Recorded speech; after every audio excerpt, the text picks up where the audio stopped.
On this week's The Next Interview, you'll hear Air Force veteran and transformational leader Kimberly Mitchell reveal how leaders can overcome burnout, reconnect with authenticity, and rediscover joy as a performance advantage. Great leaders don't guess where their systems break, they measure it. Grab the Empowerment Blueprint Toolkit to find your leadership blind spots and build real momentum. Download now at thenextinterview.com. Well, good evening, and good day, good morning, wherever you are. I'm Doland White. I'm the host of the Next Interview Show podcast, as the announcer mentioned as we came through the front door. And I am always blessed to have amazing conversations on the podcast. And today is no less. I'm really looking forward to the conversation. With me today is Kimberly Mitchell. And Kimberly, just first of all, thank you for being here with me. There's a million other places you could be, and you're going to come spend time with me. And I thank you for taking time out of your time for this today. Thank you. I appreciate being here. Good. It's good to have you. And so this is the only time I ever glanced at my screen and actually read, because I mess this up if I don't do this. So Kimberly Mitchell is a veteran, which again, thank you so much for your service. A mental health advocate, which we're going to talk about. Transformational leader. I have a lot of good things about you that says right here. And from serving in Operation Desert Shield, Desert Storm as an Air Force sergeant, and which meant that they did they have to call you ma'am as a sergeant? No. You never salute a sergeant. My son taught me you never salute a sergeant. That was, no. You don't do that. Mm-mm. And then leading national training initiatives, and you have dedicated your life to empowering people. You're the creator of the Journey to Joy personal transformation system. And I want to kind of get into that, but that's good. There's our topic for today and who you are. And again, thanks for being here. I'm grateful for you being here. Thank you for having me. I'm grateful for the opportunity. So for the audience that doesn't know you, and it's an opportunity, let's just maybe take a few minutes and just talk a little bit about your journey. Kind of your background and your journey. I know that there are a couple things I've read about your personal life and kind of who you are and what brought you through that journey and where we are today. And then we'll get into a little bit of a conversation. Sounds good. I will start with pretty much the end and going back to the beginning, because awesome. I reached a point where I was on paper. I was living the dream. I had a job that I really enjoyed. It was paying me very well. I could pretty much do what I wanted. I had nothing that depended on me for life. So I could go and come as I please. Yeah. But I was completely disconnected from my authentic self. Now, I didn't realize that was the problem at the time. Sure. What I did realize is that I was exhausted, that I had trouble focusing. Yeah. That I self-sabotaged opportunities left and right. Oh, wow. That I had issues with visibility. And I finally just had to stop and say, what's going on? Over the years, and I just want to emphasize that this wasn't you wake up on Monday and this is all hitting you. Right. These are things that accumulated over the years, and starts and stops and forward and backward programs. I can't tell you the amount of money I spent on programs. I got everything from cassettes to wow. digital products. Wow. And none of them seemed to work. Yeah. I should say none of them seemed to stick. And that's when I realized that I spent years treating the symptom, but not the source. Oh. So I set on a mission to find the source. And that source led me to realize that I was disconnected from who I really was. I was disconnected from who I'd always planned to be, wanted to be. And that dissonance, that internal struggle is what was leaving me exhausted. Right. So I went back through going back to my military training to say, how did we set up leadership? How did we set up breaking things down from this big problem to these little steps. Right. And that really led me to create Journey to Joy. Oh, I love that, because I think that's such a powerful thing, Kim, because I think one of the things that people, there's a lack in leadership where people, you call it being exhausted, burnout. You're just fried. Yes. And you're fried, but you have everything. A lot of people look at your life and kind of go, hey, it's cool, man. You got a nice house, you got the car, you got the stuff. How could you be fried? And if you don't actually boil it down to get back to yourself. So when you were, a couple of things I warned you, I was taking notes as you were talking. So when you were kind of going through that, I'm really curious, Kim, about, and I think this will help a lot of leaders, because I think leaders in turn generally get fried and accept. Yes. They're exhausted, and and they forget about that personal transformation, because you can go from that to joy.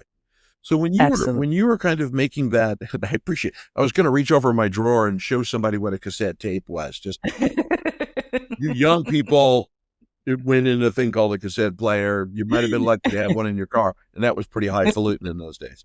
But as you were kind of going back, to when you kind of had that moment of, hey, wait a minute, kind of what prompted you for that? I mean, where was the place where you kind of stopped and said, hang on? It had gotten to the point where I could no longer hide my struggle. It had gotten to the point where it was challenging for me to do basic hygiene, get up, shower, wash my hair, clean my house. Yeah. It was like the chaos was bursting out and saying, I can't hide it anymore. Wow. And that's when I said, I have to do something different. Yeah. And that's when you began exploring programs and other kinds of places to go. Well, go ahead. Yes. What I did is I really went back to what did work. I knew what didn't work. Yes. Yeah. But what did work?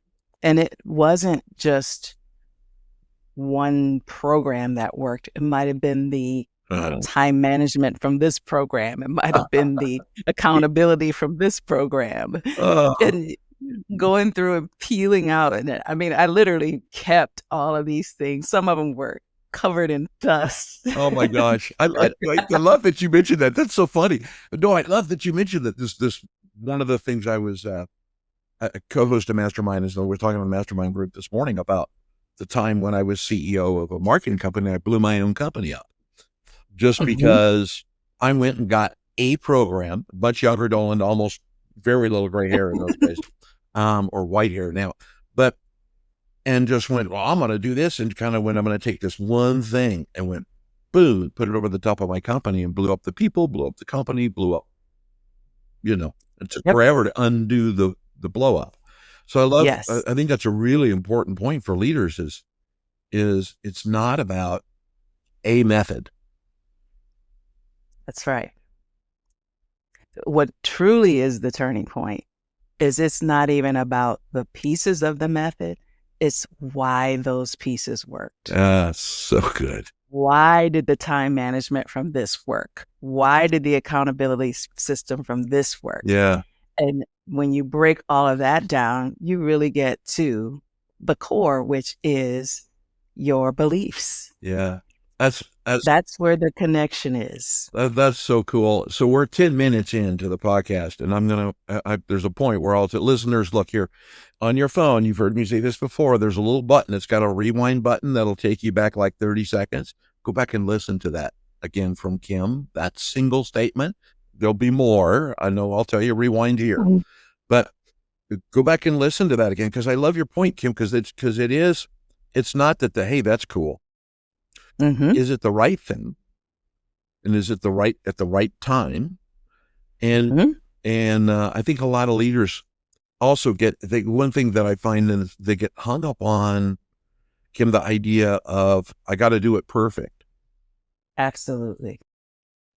And But what you realize is that perfection Yeah. is a form of self-sabotage. That perfection mentality is based on a fear.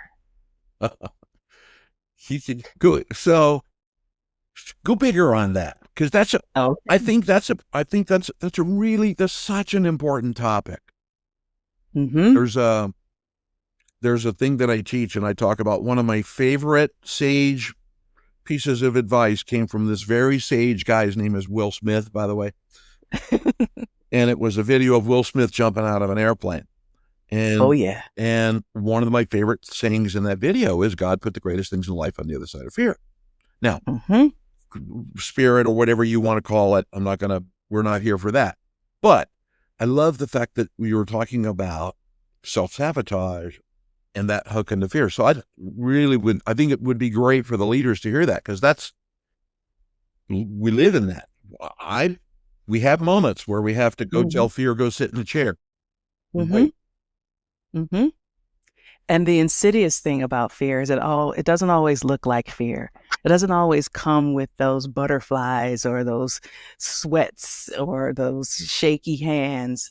Sometimes it is wrapped up nicely and neatly in a very rational idea of why we can't do what we need to do. Yeah. And when we get, especially as leaders, we focus, that's what we need, data. We get that data. And that's what we use to drive our decisions. But sometimes that data is flawed. I like to say that our brains are the first model for ChatGPT. If you think about when ChatGPT first came out, it said, we're trained up until September 2021. Yes. Well, our brains are trained only up until this moment. Right. And it does the same thing. It takes all the data we've accumulated over the years and it mashes it up and spits out output that we ask for based on how we've lived and mashed that up in our brains. And it's not always accurate, just like ChatGPT. It's not always accurate. I love that. I'm going to borrow that, by the way. Just go ahead. Just so you know, I'll say it right here. We have it on, we recorded it. But no, I love that, because I think there's what we have a relationship with our thoughts, a relationship with our ideas, right? And when that relationship and somebody's doing something different than the way I would do it, the very first thing the relationship tells us is, hey, that's not right. Yes. That's not right.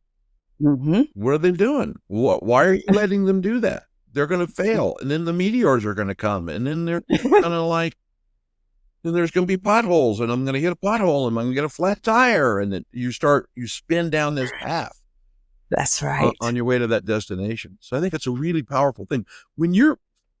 So I guess, and I want to talk a little bit about, you mentioned something just in passing. I don't want to lose the thought, and you can help me not lose the thought, which is, I do want to kind of come back about leadership lessons that you learned in the military, because I want to explore that a little bit. But as you're working with leaders kind of through that process, right? And leaders is so I'm clear on what I mean by leader. Leader is anybody who has a relationship with another human. You don't have to be a CEO, or you can be a manager at the local Dairy Queen. You're a leader, right? Because there's people there with you. Not that I like Dairy Queen, but it popped into my head today. When you're working with leaders, what do you look for as their blocks, right? Because there's really no right or wrong. There's blocks, right? What do you look for when you're watching and talking and listening with those folks? Authenticity, because that separation from who you are and your willingness to figure out who you are is really going to determine your success. When you are working with a team and you are one way with one person, and you're one way to this different way with this other person, and a different way with another person, not only does that create separation in yourself, but your team now doesn't know how to react around you. I once worked with this gentleman, and it was in the ordnance department, fittingly, because he was very ornery, That's to awesome. say the least. That's a good word. Very. Yeah. Yeah. And he was a close talker. So in addition to that, he's right in your face. Wow. So when I first got there and I told him, yeah, I work for George, and they were like, Oh. how can you work for George? Oh no. But I'll tell you what, George was authentic. Yeah. George was the exact same way, whether he was talking to the CEO or the secretary. Right. And when you have that authenticity, then you're able to lead because your team knows how to depend on you. They know exactly how you're going to act and react. They can work around how your needs and what you have to have. But when you are all over the place, that not only keeps them unsteady, but you're not able to really understand who you really are. Yeah. I love that, because I think that's the part of it is there's a, being old, right? I'm now at this point where all my sons now know all my lines, so they repeat them when we go to the restaurant. But one of the things that I love to talk about is confidence. And to your point, I think one of the first laws of confidence is clarity.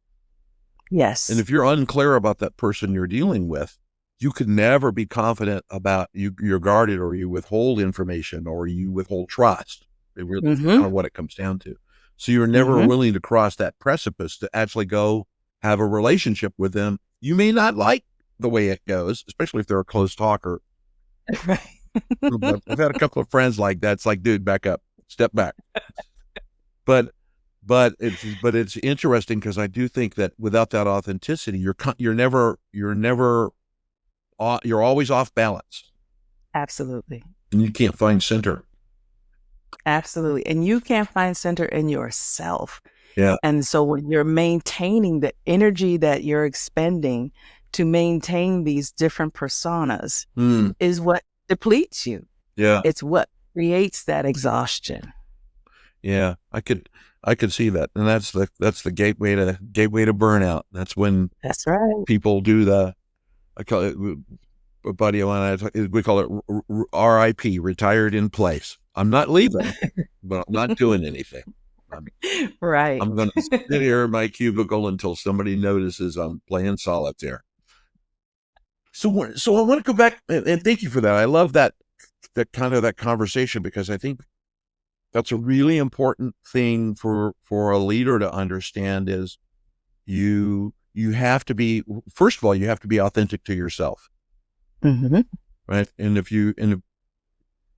there's work that takes work, and getting it wrong and doing it again and getting it wrong. But that authenticity with your team, when you're authentic with your team and they know who they're going to get when they walk in the room. I've had those kinds of bosses too. Similar, where unauthentic. I don't. Inauthentic. Yeah, I don't know. And you're never sure on who you're going to get when you show up. Whether you're going to get the nice guy or the person that comes in hot and backs out, and you just never know. So you can never progress, and velocity stops. One thing I do want to go back and kind of, we'll hook this back into where we are. So one thing that I think that happens, I think there's a perception in leadership that in the military that it's command and control. You're going to line up, and I'm going to tell you what to go do, and you're going to go do it. I'm sure to a degree there's some of that's got to occur. And by the way, leaders, some of that's got to occur in your company too. But when you were talking about, so I kind of want to put that to rest. And then the second part, it kind of gives your perception of the difference between command and control and leadership.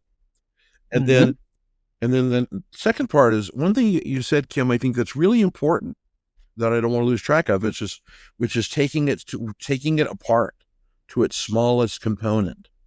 Because I think there's some nuggets in there we can unpack. So let's start with command and control and leadership, and then we'll get to the all right.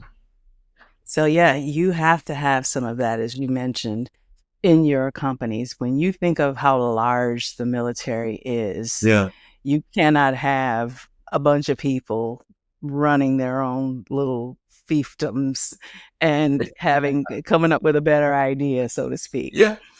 So it Yes. has to be some level of that so that everybody is on the same page. Yeah. When you are a leader and you're starting in this new way, you really need to understand that the decision stops with me. I have to, as the leader, I have to be the one to make the decision. I cannot be second guessing myself, as well as the team not coming in their most authentic selves and giving me the right data. I have to make sure they understand that they can be authentic. Tell me, I had a CEO tells me that bad news does not get better with time. So just give it to me. No. So, No. yeah, they have to feel comfortable being able to come in and say, this isn't good news, but here's what we can do about it. Yeah. Right. And as leader, you have to be able to say, this is what we're going to do based on the data, based on the input, based on information you have, based on your experience. If you are into this loop where you don't believe, because that's where the real fear comes from. Yeah. Limiting beliefs and that experiences that support that limiting belief. Sure. So I just digress a little bit to say we have what's called a reticular activating system in our brains. And that, as our brains are Chat GPT, the reticular activating system is the algorithm, social media algorithm.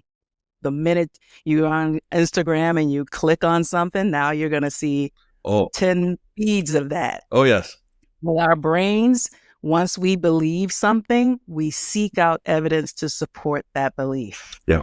And when sometimes it's, again, very subtle ways that we do that.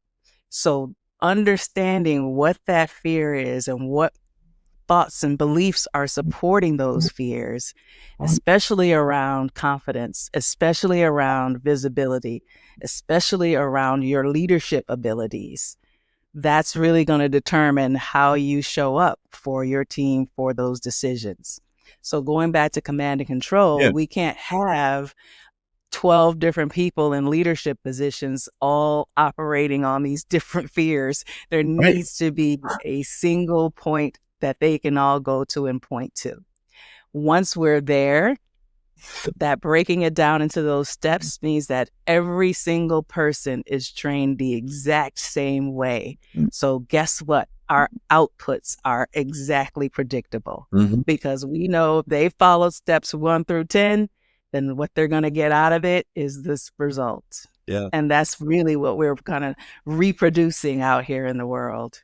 Yeah. I love that. I think, Kim, I got like 6 things I was jotting down as you were kind of going through there. But one of the things is, and I want to go back to and I'll start there and just touched on it, is how we show up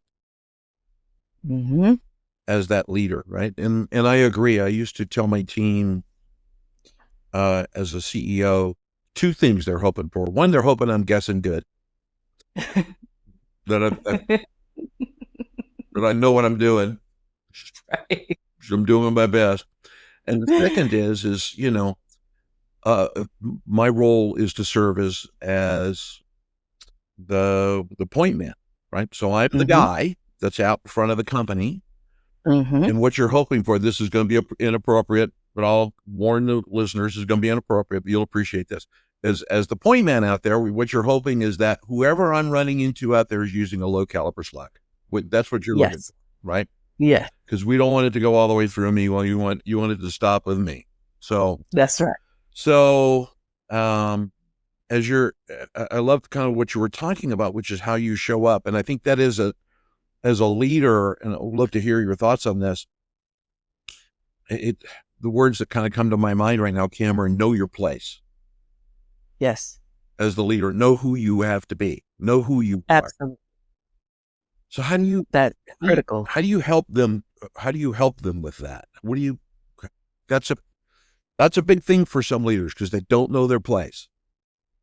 That's absolutely right. And they don't know their place, not just in the workplace, They don't know their place at home. They don't know their place in the Oh, relationships that they so have good. outside of the workplace. Yeah. And so if it's not something that's siloed just to this specific situation. Yeah. So And good. so we break it all the way open. And that's really the framework of Journey to Joy, is going through and dialing back Yeah. to when we started to separate, when we started to create these personas, Yeah. when we decided, because that's really the core of the system. My motto is that we are our own greatest resource. And when we start to look internally, we start to realize that we've been giving away our power over and over by abdicating our choices to other people. Sure. Well, I'm in this situation because this person did this, and I'm here because this person did that. Yeah. What you recognize through the system is those people did what they did, but there were choices that you made that have contributed to where you are today. And that's the work that we do with Journey to Joy. What are your choices? What are the choices you can make to totally change your life? Because one thing we've learned with neuroplasticity, you can change your brain wiring at any age. Yes. It doesn't matter. And it is a very deliberate operation. And it's very easy to do if you're willing to commit to it. Yeah. But that is where it all really stems from. I love that. I think that's so powerful. Again, listeners, rewind, go back. This time, go back like 60 seconds for that. But I love that, Kim, because I think one of the things that, leaders have there's a tendency, and I think it can permeate an entire organization. Which is the finger pointing thing, right? Oh, yeah. For those of you who only hear this on audio, it's, one group is pointing at another group and they are going, well, I wouldn't have done it that way, but I just kind of went along because they decided to go do it, that. Right. So a decision was made to participate. Yes. And absolutely. Yeah. And the other one I really like, and I want to lose the weight of what you just talked about, about neuroplasticity, which is really important. I'm 72. And one of the things that I talk to people about all the time is stay in the study. Yes. I don't care if it's leadership. I don't care if it's pottery. I don't care if it's pickleball. Stay in the study. Keep your brain alive. Because every time you do that, you rewire everything. Absolutely. And recognizing how you are wiring it. Just the very revelation that we have the ability to rewire our brains at any moment in time should be exciting to everyone. But you must figure out how you're rewiring it. Yes. And recognizing when it is being rewired. Yeah, that's really important. You touched on, you just kind of in briefly passing there, we won't get into it too much, into social media, right? Yes. And I think one of the challenges in social media, and which goes back into limiting beliefs, because we do, I call it a headline society. So there's a headline, and because of that headline, and I kind of like that headline, it attracts me to it. Doesn't mean I like it, but I'm attracted to it. Therefore, I'm going to go learn about it, and therefore I'm going to embody that. I'm going to seek proof that a headline was right. Right. And I'm going to take that with me, and now that's a paradigm. And then I got all kinds of other things I got to go unwire. But I think that's a very important thing. And in leadership, that's critically important. You said something I just want to echo back for the leader, for those that are listening to the podcast, and that is, there's no such thing as work-life balance. There is only life. Yes. Yes. And work is a piece of it. And there's time that you're going to allocate hours, and whether you're trading time for money or leading a company or whatever you're doing, you're going to allocate time for that. So understanding that what you do and that authenticity you build there permeates everything you do. Everything. And if you're not able to be authentic at home, it's going to be nearly impossible to be authentic in a work environment, especially in a leadership role. Yeah, that's really important. I have to be authentic at home. I married an Irish Catholic from Al Capone's neighborhood, so I'm in fear most of the time. So after 40 years, I got my boundaries. So I want to go back a little bit because we kind of started into it, and I think there's a couple of things that to explore. And the very first thing is, and I think this is important, Kim. I think in the military, you learn, one of the things that you learned is to take things apart, is to boil it down. And I think it's easy for leaders to forget that's rather than trying to eat the elephant. Yeah. What do I do? So how do you help people understand, hey, let's take it apart. Let's figure it out. It's very easy. We focus on 2 goals in Journey to Joy, 2 life-changing goals. That's really the criteria. It has to be life-changing. We then break that down into 6 milestones for each goal, and then we break that down to a daily action. That daily action is something you're committing to. There's a personal accountability system based around beads. So you have a string and you have beads. Each day you do that daily action. Yeah. You place a bead on a string. If you forget, if you neglect to do it, all the beads come off and you start over again. That's awesome. So even if you're on day 185, you wipe it out, start from scratch. So you have to be committed. I love that. Sorry.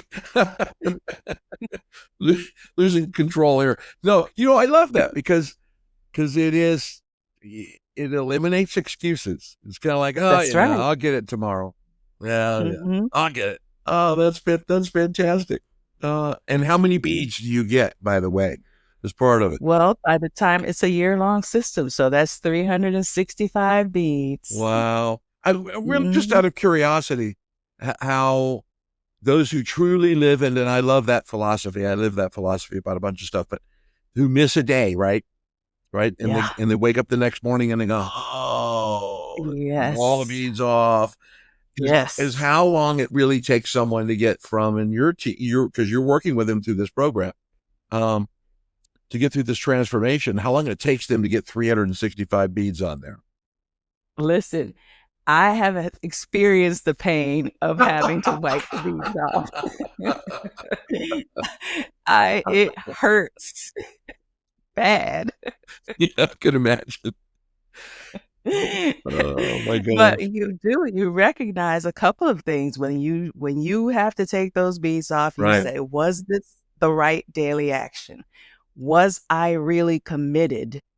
Did I really understand how this was moving me towards my goals? Yeah. And when you reevaluate all of that, those next beads are really important beads. Oh, that's fantastic. I really enjoy that. I may become one of your bead clients here pretty quick. So as you're, I guess, I love the kind of the conversation, right? Journey to Joy, personal transformations system. One thing that I really like about that is just from the little bit that we've talked about it and not knowing a lot of details. So you can correct me if I'm wrong, but I love so I think leaders, and I forget, because I'm deeply imperfect, much to my family's chagrin sometimes. We forget that things that we want to transform, whether it's our job or relationships with kids or friends, it all starts with us. Absolutely. And it's that self-accountability. So when you would maybe last 1 or 2 things is tell me a little bit more about the system. Okay. And then I told you there's no elegant way out. We're past our time. Then I want to talk a little bit about what can people do, because I think this system, my view of it, teaches authenticity, self-authenticity, teaches Yes. accountability, which is self-accountability. And therefore, you can be accountable to others. So I'm really curious a little bit about the system, and then how people get involved in the system. What do you want them to do? Okay, so the system is a kit, and I like to liken it to a gift to yourself because it comes in a box. It is a physical kit you receive, and it has a workbook. That workbook is really the guts of the program. It really breaks you open in every way possible. And you have to be prepared for that sort of digging in and honest to yourself, because sometimes we don't like that mirror work. It's No. very hard. And sometimes I have to start with people simply looking in the mirror and speaking to themselves, because that's a little uncomfortable. Sure. A lot of ways. Yes. So we break all of that down. We get you down to your essentially the lowest common denominator of you. It comes with a journal for you to record all of that, which almost becomes like the manual to who you are. Right. When you're curious, you can be as honest as possible. This is yours, your private space. No one sees it.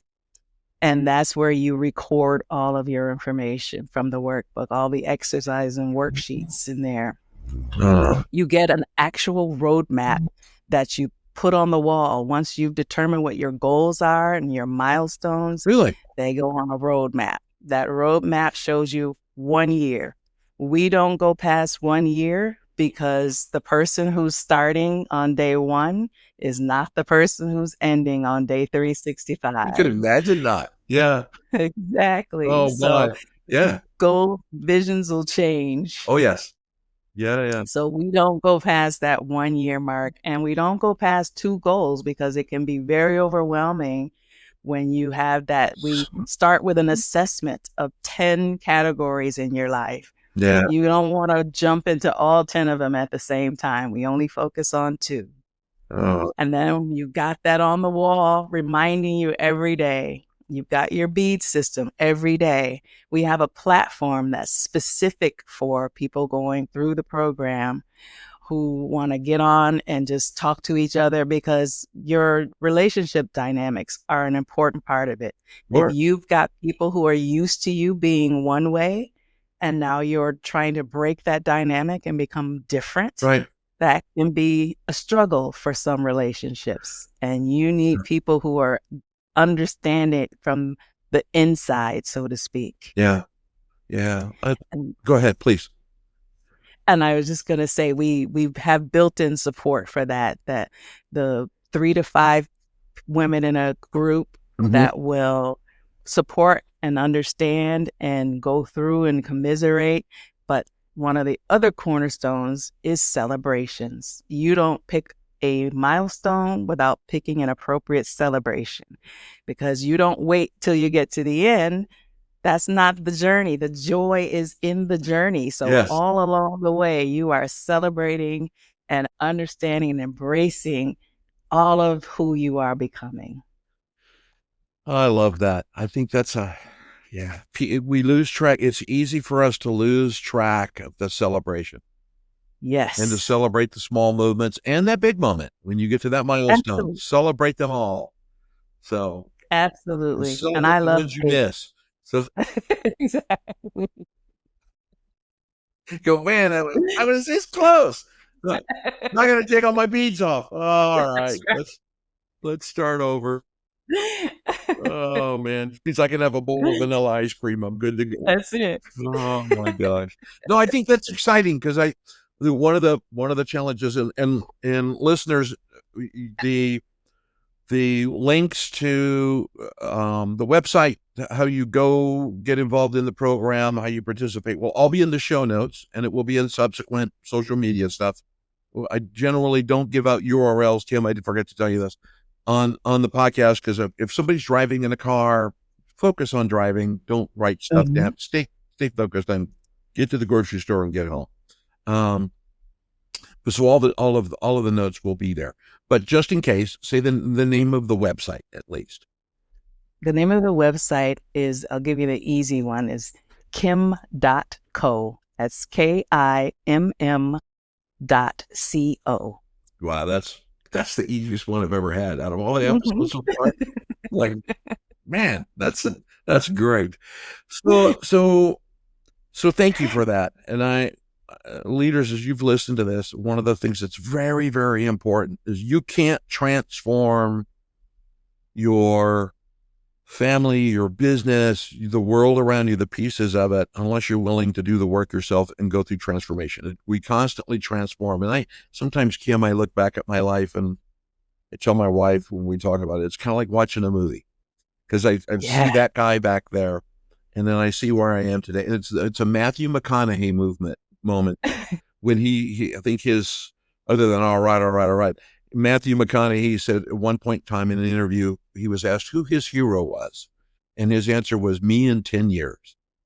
Wow, nice. And I just love that moment. So, and it takes the transformation to get there. So thank you for the work that you're doing to help leaders do that, individuals. And that's really important stuff. So.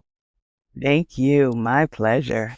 Well, we're past our promised point in time by a ways.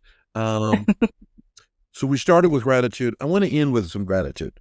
The as we're going out the door for the podcast, the insights that you've shared today, you've shared some really rich insights. I think that will help leaders be better, not only for the people around them, but even more importantly for themselves. When you talk about authenticity and fear and communication and being a close talker, don't do that, people. Step back. So I just want to tell you thank you for your insights and being willing to join me in the mission to empower leaders to come take part in this podcast and come share. So thank you for being here. Thank you. I truly appreciate it. It's a wonderful time. It's been a lot of fun. All right, listeners, last two things. It is, please give the podcast a know, like, share, or follow. Whatever, there's a million platforms, and the podcast is on all of the platforms, so I can't tell you where to go to do that. The reason why that's important is it has nothing to do with vanity numbers. It has to do with how the algorithm works. Speaking of algorithms, with those kinds of indicators behind the podcast elevates. And I'm blessed. The podcast is doing well. But the intention behind that is to serve our mission, which is to empower 1 million leaders.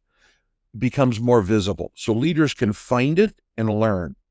That's very important. The second thing I ask in every podcast is, if you know a leader who can learn something today from what Kim talked about, share the podcast with them and ask them to listen to the podcast, learn from it. We're all on the hook for each other. And empowerment means that we co-empower. I empower, you empower me. So share this podcast with other people. Let's make them all better leaders. And on that note, thanks for being here for the podcast. I'm Doland White. I'm the host. See you next week.